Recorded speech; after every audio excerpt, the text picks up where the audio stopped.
नमस्कार शेतकरी बांधवांनो, आज आपण खानेपुरी तालुका जालना जिल्हा जालना येथे वोकल सीडचा झेंडू अंबर हा प्लॉट पाहण्यासाठी आलेलो आहे। तर तुम्ही बघू शकता प्लॉट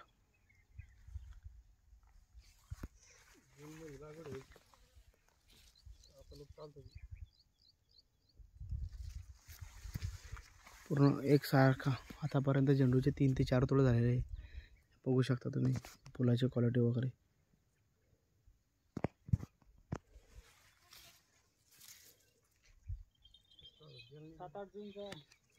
वोकल सीडचा झेंडू अंबर